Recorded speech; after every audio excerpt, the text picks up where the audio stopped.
그러면 오늘 함께 나눌 하나님 말씀 같이 보도록 하겠습니다. 마태복음 28장 19절에서 20절 두 구절밖에 안 돼요. 준비됐나요? 네, 같이 읽겠습니다. 시작. 그러므로 너희는 가서 모든 민족을 다시 갑시다. 시작. 그러므로 너희는 가서 모든 민족을 제자로 삼아 아버지와 아들과 성령의 이름으로 세례를 베풀고 내가 너희에게 분부한 모든 것을 가르쳐 지키게 하라. 볼지어다 내가 세상 끝날까지 너희와 항상 함께 있으리라 하시리라. 아멘. 앞서 우리가 계속 광고했듯이 5월 10일 토요일은 새신자 친구 초청잔치가 있습니다. 그래서 그날을 맞이해서 오늘부터 약 3주 동안 우리가 이벤젤리즘, 전도에 대한 시리즈를 선포하려고 해요. 제가 처음에 청소년부를 딱 맡게 되었을 때, 작년 1월 달에 맡게 되었을 때 아이들을 만나면서 이런 질문을 했었어요. 성민전도사님이 계실 때 같이 예배할 때 어떤 설교가 가장 기억에 잘 남냐 물어봤을 때 아이들이 그렇게 얘기했습니다. 3P, 3B 이런 이렇게 세 가지 포인트를 가지고 시리즈 설교했던 게 기억에 잘 남았다라고 하더라고요. 그래서 저도 거기에 힌트를 조금 얻어서 이번에 이벤젤리즘 시즌 3E로 시리즈를 준비해봤습니다. 그 중에 오늘 첫 번째 E는 에센스입니다. 준비됐죠? 안 보여요? 제목 에센스 첫 번째 제목. 에센스 본질이에요. 제가 지금 대학원에서 수업을 듣고 있는데 그 수업 중에 중독 심리학이라는 수업을 듣고 있어요. 근데 그 수업 첫 교시에 교수님이 던지신 질문이 있었습니다. 상담사들이 중독을 치료하기 위해 반드시 거쳐야 하는 두 가지 단계가 있다고 해요. 그게 뭔지 아는가? 이렇게 이제 그 신학원생들한테 물어보더라고요. 여러분 생각이 뭐일 것 같아요? 중독 그 상담사들이 중독자들을 심리하기 위해 반드시 거쳐야 하는 두 가지 단계 뭐일 것 같아요?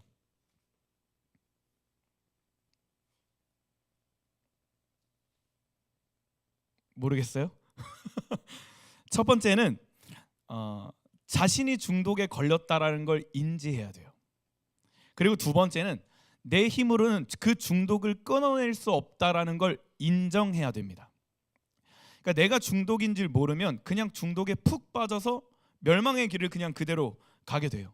아니면 혹은 인지는 하더라도 이 자신의 힘으로 컨트롤할 수 있다고 생각하면 똑같이 그냥 쳇바퀴 돌듯이 중독도 빠졌다가 아니 내 힘으로 벗어날 수 있어 끊었다가 다시 또 유혹되면 또 빠졌다가 이렇게 그냥 쳇바퀴 돌듯이 더 심한 중독에 빠져버리게 됩니다. 그래서 이 상담사들이 중독자들을 이게 상담할 때 반드시 두 가지를 거쳐요. 당신이 중독에 걸렸다는 걸 인지합니까? 인정합니까? 그리고 두 번째, 당신 스스로 그 중독을 끊어낼 수 없다는 걸 인정합니까? 이거를 오케이 해야 상담이 시작돼요. 근데 복음도 마찬가지예요. 우리가 복음을 누리고 구원을 얻기 위해선 가장 먼저 해야 되는 건 뭐냐면 내가 죄인인 걸 깨달아야 돼요. 그리고 내 힘으로 죄를 절대 끊어낼 수 없다는 걸 인정해야만 합니다. 이 두 가지가 해결되지 않으면요 구원은 이루어질 수 없고 복음 또한 복음으로 들리지 않는 거예요. 우리가 죄인인지 모르면 복음을 붙들려고 하지 않습니다.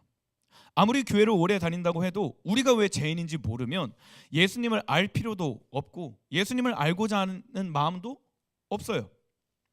우리 스스로 의로워질 수 있고 우리 스스로 죄를 컨트롤할 수 있고 구원에 이를 수 있다면 만약 우리의 힘, 우리의 어떤 행위와 노력으로 천국을 갈 수 있고 이 땅에 천국을 누릴 수 있다면 예수님이 굳이 이 땅에 오실 필요가 없습니다. 그렇기 때문에 복음을 누릴 때에도 복음의 본질, 에센스가 굉장히 중요해요. 그래서 우리가 전도에 대한 시리즈를 나눌 때 가장 첫 번째로 우리가 선포할 메시지는 바로 에센스예요. 왜 우리가 전도를 해야 하는가? 왜 나만 복음을 누리는 것으로 끝날 수 없는가? 전도의 이유와 복음의 깊은 의미를 우리가 말씀 안에서 함께 나눌 수 있기를 소망합니다. 이걸 PPT 다음으로 넘겨줘도 좋아요. 옆 사람에게 인사합시다. 한 영혼을 품으시다. 시작. 한 영혼을 품읍시다. 한 번 더. 한 영혼을 품읍시다. 시작. 한 영혼을 품읍시다. 아멘. 교회를 어느 정도 다니다 보면 귀에 딱지가 배기도록 듣는 말이 있습니다. 창세기 1장 1절 말씀이죠. 다 같이 시작. 태초에 하나님이 천지를 창조하시. 한 번 더 시작. 태초에 하나님이 천지를 창조하시니라. 이게 굉장히 중요해요. 이 첫 단추를 끼우지 못하면요, 성경 자체를 이해할 수가 없습니다. 근데 여기서 끝나지 않습니다. 창세기 1장 26절 27절에 이렇게 기록되어 있어요. 하나님이 이르시되 우리의 형상을 따라 우리의 모양대로 우리가 사람을 만들고 그들로 바다의 물고기와 하늘의 새와 가축과 온 땅과 땅에 기는 모든 것을 다스리게 하자 하시고, 27절에 하나님이 자기 형상 곧 하나님의 형상대로 사람을 창조하시되 남자와 여자를 창조하시고. 아멘. 사람이 어떻게 되었대요? 창조되었대요. 어떤 모습으로? 26절에 보니까 우리의 형상을 따라 우리의 모양대로 만들어졌대요. 하나님의 형상대로 삼위일체 성부 성자 성령 삼위일체 하나님의 모양대로 사람을 창조하셨대요. 자, 그렇다면 질문. 여러분, 우리는 어쩌다 진화된 존재다 아니다? 진화된 존재다 아니다? 아니다. 미생물 덩어리가 수억 년에 걸쳐서 진화됐다 안 됐다? 안 됐다. 말씀이 그렇게 얘기하고 있잖아요. 우리는 지금 우리가 살아있는 내 몸은 원숭이가 어떤 환경과 적용과 진화를 해서 지금의 내 모습을 갖고 있다 아니다? 아니다. 우리는 창조됐다 안 됐다? 창조됐다 안 됐다? 창조됐다. 할렐루야. 이걸 명확하게 알고 믿어야 돼요. 만약에 우리가 그냥 진화된 존재라면 인생을 열심히 살 이유가 없습니다. 인서울 가려고 공부를 열심히 할 필요도 없고요. 돈을 많이 벌려고 열심히 아침부터 일찍 일어나서 일할 필요도 없어요. 그냥 어쩌다 우연히 태어난 존재라면 그냥 우리가 먼지덩어리에서 어떤 에너지와 화학적 반응과 환경에 따라서 적응하고 진화됐다면, 정말 미안하지만 막연하게 부모님의 실수로 어쩌다 그냥 태어난 존재라면 굳이 인생을 스트레스 받으면서 살 필요는 없어요. 그죠? 대학 가려고 노력 안 해도 되고요. 돈 벌려고 안 해도 돼요. 오히려 하루를 사는 게 하루를 사는 것만큼 스트레스예요. 근데 재밌는 게 이 사람들의 삶을 자세히 보면 아주 흥미롭습니다. 하나님을 믿는 사람이든 믿지 않는 사람들이든 돈이 많으면 행복할 것 같은데 돈을 많이 가진 사람들도 똑같이 공허해요. 진화됐다고 하는 자들도요, 죽음을 두려워합니다. 이상하지 않아요? 먼지에서부터 진화되고 원숭이로부터 진화됐는데 죽음을 두려워해요. 생존하기 위해 발버둥칩니다. 한 번 사는 인생이라고 하면서, 한 번 살고 끝나는 인생이라고 하면서 굳이 열심히 살려고 해요. 무언가를 손에 잡으려고 하고 내 안에 공허함을 자꾸 채우려고 합니다. 왜 그런지 아세요? 우리는 알 수 있습니다. 왜냐하면 우리는 창조되었기 때문이에요. 하나님의 형상으로 우리는 지음받았기 때문에. 여기서 하나님의 형상으로 지음받았다, 우리의 모양대로 지음받았다라고 할 때 그 모양은 데무트라는 헬라어를 갖고 있어요. 이 데무트는 그릇이라는 뜻입니다. 그러니까 무슨 말이냐면 하나님께서 사람을 창조하실 때 그 사람은 그릇이라는 거예요. 근데 무슨 그릇이냐면 하나님의 형상을 담을 그릇으로 우리는 창조됐다라는 거예요. 그러니까 원래 우리의 나라는 그릇은 하나님으로 채우고 성령님으로 채우고 예수님으로 채워져야 만족하고 행복한 존재인데, 세상 사람들은 그걸 알지 못한 상태에서 세상의 것들로 자꾸 나를 채우려고 하니까 더 공허한 거예요. 자꾸 하나님으로 채우지 못하고 세상의 기준과 세상의 가치관으로 자꾸 나를 맞추려고 하니까 점점 더 피폐한 삶을 살게 되고 중독에 빠지게 되는 겁니다. 이걸 아신 예수님께서 요한복음 15장에 이렇게 말씀하세요. 나는 포도나무요 너희는 가지다. 말씀 있어요, 휘야? 사람이 내 안에 있고 내가 그 안에 있으면 그 열매를 많이 맺는다. 11절 말씀 볼까요? 내가 이것을 너희에게 말한 것은 나의 기쁨이 너희 안에 있어. 너의 기쁨이 가득 넘치게 하려는 것이다. 할렐루야. 더 많은 성경 구절이 있지만 여기서 얘기하고 싶은 건 뭐냐면, 얘기하고 싶은 첫 단추는 뭐냐면 우리는 창조됐다라는 거예요. 근데 여러분, 여기서부터 중요합니다. 창조됐다라는 게 무슨 뜻이냐면 어떠한 목적을 갖고 있다라는 거예요. 우리가 이 마이크를 볼 때 사람이 그냥 이렇게 지나고 있다가 오늘은 심심한데 마이크나 만들어 볼까 하고 공장에서 야 마이크를 만들어 봐라 하고 마이크를 만들지 않잖아요. 애플 만든 스티브 잡스가 오늘은 날씨가 좋네. 비가 그쳤고 벚꽃이 폈네. 오늘은 아이폰을 좀 만들어 볼까? 아이폰을 뿅 만들라고 얘기하지 않습니다. 그죠? 내 목소리를 증폭하기 위한 어떤 목적을 가지고 마이크를 만들어요. 마찬가지로 하나님께서 사람을 지으실 때도 이 사람을 통해 하나님께서 어떤 것을 하시고자 하는 목적을 가지고 그 사람을 창조했다라는 것을 알 수 있습니다. 지난주 이제 금요철야에서 성민 전도사님이 너무 이 복음에 대해서 잘 설명해 주셨어요. 근데 거기에 우리 청소년부에 없었던 친구들도 있어서 제가 한 번 더 간략하게 설명해 줄게요. 우리는 복음을 얘기할 때 많은 사람들이 구원에 대해서만 얘기합니다. 그래서 구원이 복음의 전부라고 생각해요. 하지만 구원이 전부라고 얘기한다면 예수님께서 굳이 부활하실 이유는 없습니다. 죄사함이 전부였다면 성령님을 굳이 우리에게 보내주실 필요가 없어요. 왜? 구원이 전부니까. 예수님이 십자가 지실 때 다 이루었다 하고 딱 고개를 떨구셨잖아요. 그 다 이루셨기 때문에. 근데 예수님은 십자가에서 죽으시고 3일 만에 부활하셨고 승천하셔서 우리에게 성령을 보내셨습니다. 할렐루야. 그렇다면 복음이란 단순히 구원으로 끝나지 않는다라는 메시지를 명확하게 주시는 거예요. 구원 뒤에 무언가가 있다라는 겁니다.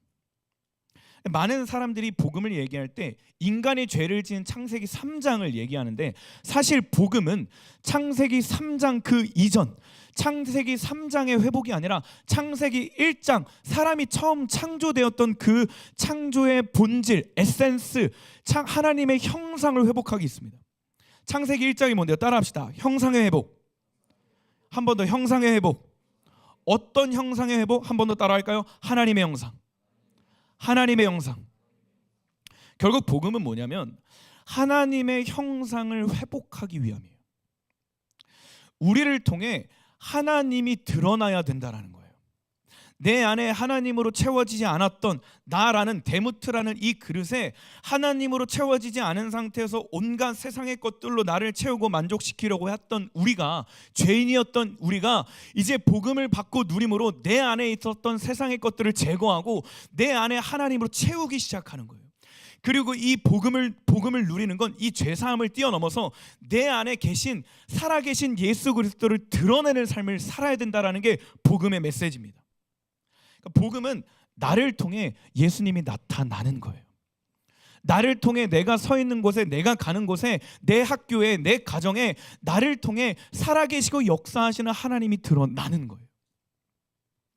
제 친구들은 그 예수님을 안 믿어요. 제가 1년에 한 번에서 2번 정도 친구들을 이렇게 만나거든요. 동창을.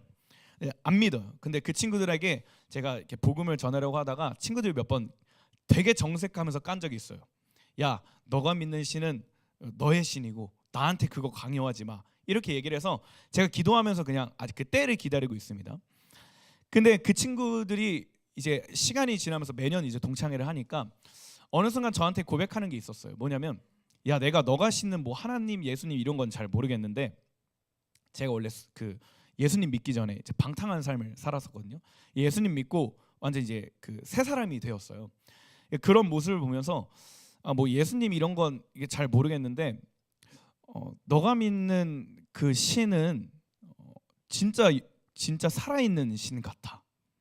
그러니까 뭐 내 주변에 부처도 많고 뭐 원불교 다니는 사람도 많고 뭐 많은데, 야, 너가 다니는 교회, 너가 믿는 그 예수님, 다른 사람이 믿는 예수님 말고 너가 믿는 예수님이라는 그 신은 굉장히 좋은 것 같아 라고 얘기를 하더라고요. 왜냐하면 제가 그 친구들 앞에서 변화된 삶을 보였거든요.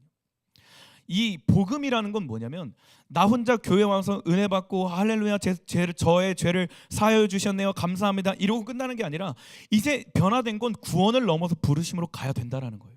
그게 하나님의 메시지라는 겁니다. 구원하셨다라는 건 이제 복음의 통로가 되라는 거예요. 예수님을 믿는다라는 건 예수님을 증거하는 삶을 살아가라는 겁니다. 여러분 한번 생각해봐요. 예수님이 이 제자를 부르셨을 때 딱, 야 제자들아 이렇게 와봐라 하고 딱 제자들 12명 딱 불러서 너네끼리 몰래 숨어서 신앙생활 하라고 말씀하지 않았어요. 말씀을 한번 더 떠올려 보세요. 한번 생각해봐요. 사도행전 2장에 오순절 성령 강림 사건 딱 있어서 120명 사람들이 딱 그곳을 막 웅성웅성 기도하고 막 기도에 힘쓰고 막 기도하고 성령님이 딱 임해서 그들이 성령의 충만함이 임해서 불의 여처럼 막 사람들 머리에 갈라져가지고 딱 있는데 성령님이 그 120명에 임해서 야 이제 내가 약속대로 너희에게 성령을 줬지 그러니 너희 여기 떠나지 말고 너네끼리 이 성령을 간직해서 예수 그리스도가 다시 오실 때까지 기다려 라고 말씀하지 않았습니다. 오히려 예수님이 하신 말씀이 뭐냐면 내가 너희를 양을 이리 가운데 보냄같이 내가 너희를 보내겠다라고 말씀하세요.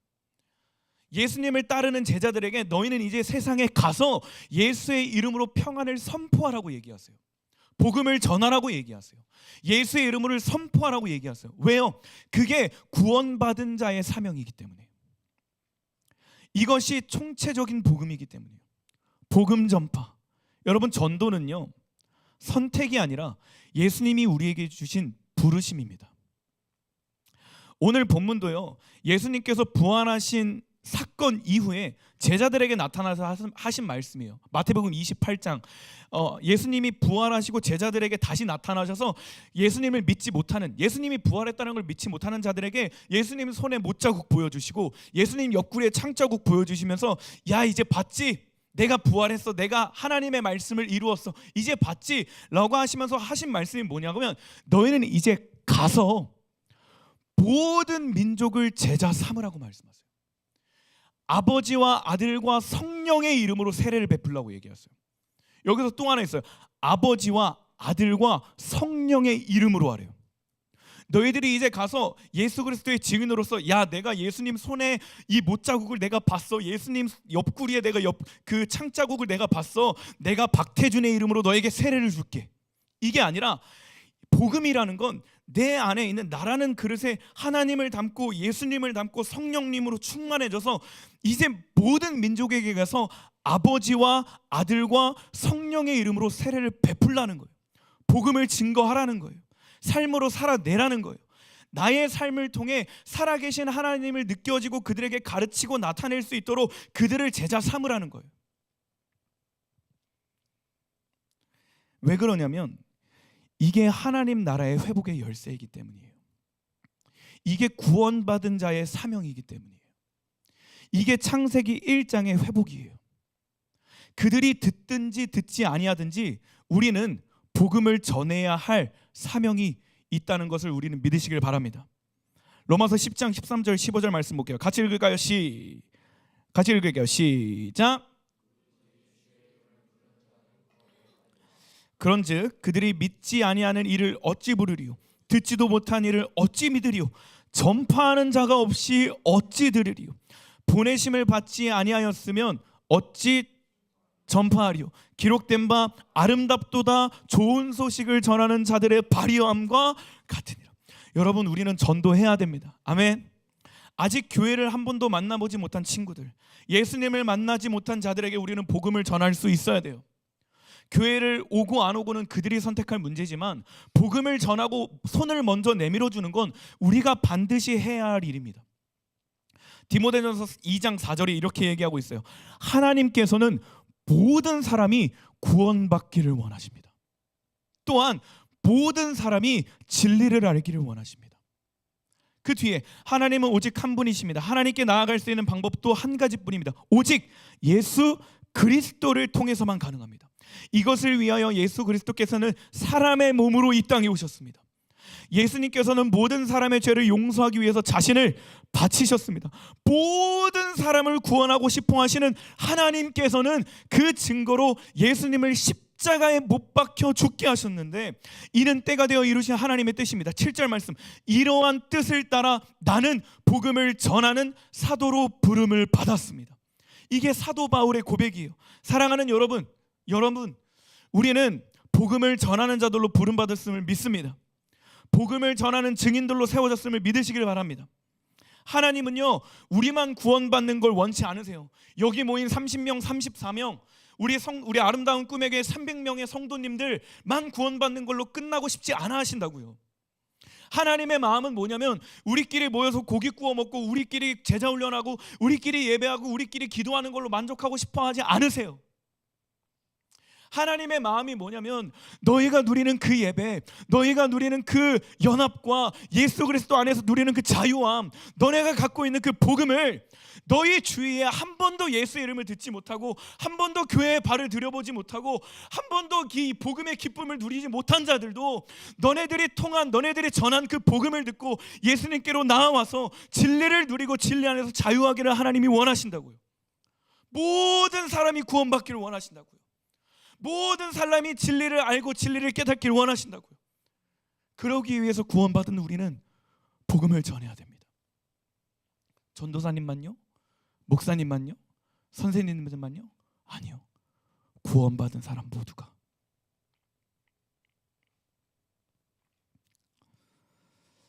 잃어버린 한 영혼을 향한 하나님 아버지의 마음을 품으시길 바랍니다. 우리는 감사하게도 부모님이 교회를 다니시기 때문에, 예수님을 믿으시기 때문에 졸리고 피곤하고 재미없고 따분하지만 이 은혜의 자리에 있을 수 있습니다. 이건 엄청난 축복이에요. 아무나 가질 수 있는 축복이 아니에요. 밖에 나가면요, 교회를 가고 싶어도 가지 못하는 친구들이 있어요.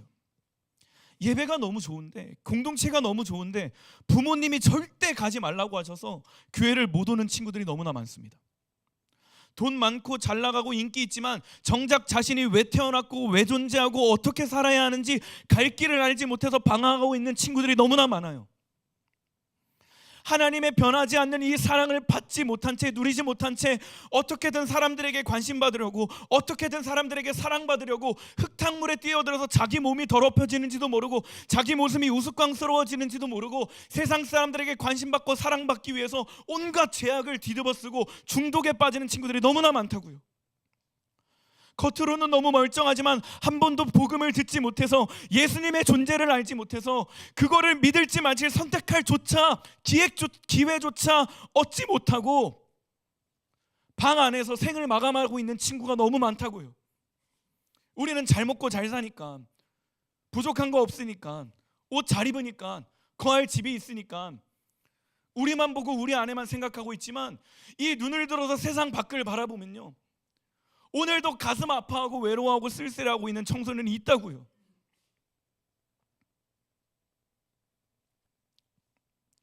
예수님으로 채워져야 하는 그들이, 성령님으로 채워져야 하는 그들이 세상의 것들을 추구하다 보니 중독에 빠지게 되고 죄에 빠지게 되고 악한 영에 사로잡혀서 살아가고 있는 다음 세대가 너무 많습니다. 사랑하는 여러분, 그래서 우리는 전도해야 합니다. 이건 선택이 아니라 크리스천으로서의 사명이에요. 나에게 주신 달란트는 다 다르지만 그 달란트를 묻어두는 게 아니라 그 달란트를 사용하는 게 중요합니다. 하나님은요, 니느웨도 회개하고 돌아오길 바라셨고 이방 나라들도 회개하고 돌아오길 바라셨고 목이 뻣뻣하게 굳은 이스라엘 백성도 회개하길 바라셨습니다. 그래서 우리를 먼저 부르신 줄 믿습니다. 그래서 우리를 들어 사용하시는 줄 믿습니다. 그렇기 때문에 우리는 이제 복음을 전하는 자로 살아야 하는 줄 믿습니다. 우리가 그리스도의 증인이 되어 그들에게 먼저 손을 내밀어 줄 수 있어야 합니다. 고린도전서 3장 6절 9절 말씀 같이 볼게요. 같이 읽을까요? 시작. 나는 심었고 아볼로는 물을 주었을 때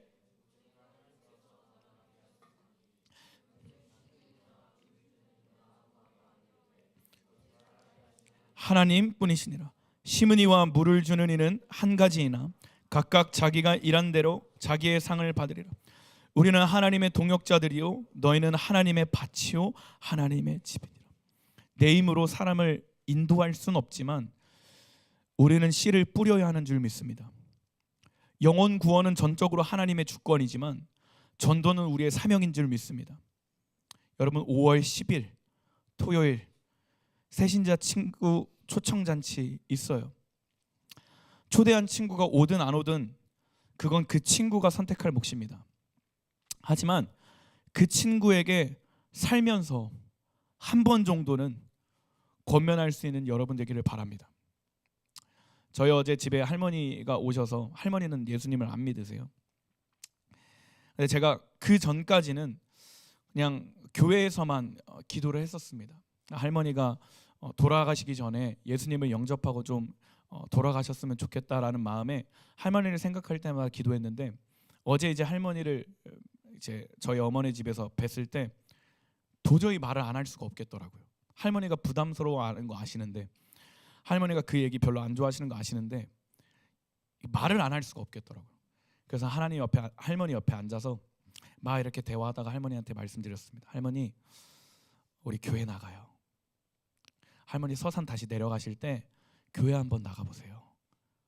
근데 할머니가 굉장히 경청하셨습니다. 뭐 가실지 안 가실지는 할머니의 선택이겠지만 저를 할머니에게 또 할머니의 그 가족 가문 가운데 태어나게 하신 이유는 저를 통해 할머니에게 복음을 전하게 하신 이유가 있지 않을까 싶습니다. 여러분, 그들이 교회를 오든 안 오든 그들이 선택할 몫이지만, 여러분은 여러분 주변에 있는 친구들, 교회를 한 번도 나오지 못한, 예수님의 이름을 들어보지도 못한, 복음을 경험하지도 못한 친구들에게 한 번 정도는 손을 내밀어 줄 수 있는, 그 전도를 할 수 있는 사명을 갖고 있는 여러분이 되기를 주님의 이름으로 소망합니다.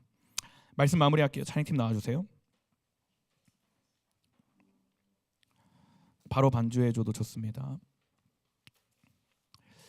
우리는 지금 사순절 기간을 지내고 있습니다. 내일부터는 이제 고난주간을 보내는데, 예수님이 이 땅에서 오셔서 하신 일들을 한번 생각해 보세요. 예수님의 복음을 혼자만 누리셨나요? 12명의 제자들 부르시고 그들끼리만 잔치를 벌이고 복음을 즐기셨나요? 예수님이 이 땅에 오셔서 자신의 능력으로 장사하셨습니까? 사람들에게 돈을 받고 병을 고쳐주셨나요? 자신의 이름을 높이기 위해서 가게를 차리고 어떤 기업을 만들고 대선에 출마하셨나요? 뇌물을 받고 제자를 삼으셨나요? 수천 명을 먹이실 때, 자신을 따를 때에 자신의 예수님의 아젠다로 사람들을 어떤 군사력을 키워서 로마의 군사적 대립을 이루셨나요? 아니에요. 반주해줘도 좋아요. 예수님은요, 이 땅에 오셔서 가난한 자를 찾아가셨어요. 돈 안 받고 나병 환자를 찾아가셨어요. 그때는 의료가 발달되지도 않았어요. 나병 환자를 맞으면 그 나병이 나한테 옮을 수도 있는 상황이에요. 아무도 다가가지 않는 불쌍하고 더럽고 추악한 사람을 예수님이 찾아가셨어요. 소외된 자를 찾아가셨어요. 하나님을 알지 못하는 자를 찾아가셨습니다. 예수님은요, 돈도 필요 없었어요. 명예엔 관심조차 없었고요, 권력을 쥐는 것도 원치 않으셨습니다. 예수님은 오직 한 가지, 하나님을 알지 못하는 자들이 주님께 돌아오길 바랬습니다. 유대인이나 이방인이나 모두가 주님께 돌아오길 바라셨습니다. 하나님께로 가는 유일한 길인 예수 그리스도 자신을 믿길 바라셨습니다. 잃어버린 양 한 마리를 찾기 위해 그 여정을 예수님이 시작하신 거예요. 하나님께서 모든 사람이 구원받길 원하신다라는 걸 증명하기 위해서 십자가 지셨습니다. 지위와 형편과 상황과 학력과 능력에 따라 판단하시는 게 아니라 모든 백성이, 모든 청소년들이, 모든 다음 세대가 하나님께 나와 복음을 듣고 복음을 누리길 바라셨습니다. 누가복음 4장 18절 19절 말씀에 예수님이 이사야서를 인용해서 이렇게 말씀하세요. 주의 성령이 내게 임하셨으니 이는 가난한 자에게 복음을 전하게 하시려고 내게 기름을 부으시고 나를 보내사 포로된 자에게 자유를, 눈먼 자에게 다시 보게 함을 전파하며 눌린 자를 자유롭게 하고 주의 은혜의 해를 전파하게 하려 하심이라 하였더라. 할렐루야. 그렇다면 이제 우리의 삶은 어때야 합니까? 너무나 명확합니다. 복음을 전하는 삶을 살아야 합니다. 하나님의 형상을 회복해야 합니다. 우리는 전도해야 합니다. 누구는 안 된다고 말할 수 있어요. 미련하다고 말할 수 있어요. 낭비라고 얘기할 수 있어요. 불가능이라고 말할 수 있어요. 부끄러움이라고 말할 수 있어요. 하지만 씨를 뿌리지 않으면 어떻게 될까요? 이대로 사탄에게 내 소중한 사람들을 다 뺏길 수는 없잖아요. 사랑하는 여러분, 전도자로 일어섭시다. 전도자로 일어섭시다. 전도자로 일어섭시다. 복음을 전하는 삶을 살기를, 구원을 넘어 부르심의 자리로 나아가는 우리 청소년부가 되기를 주님의 이름으로 소망합니다. 우리 함께 자리에 일어나서 함께 찬양하고 기도하도록 하겠습니다.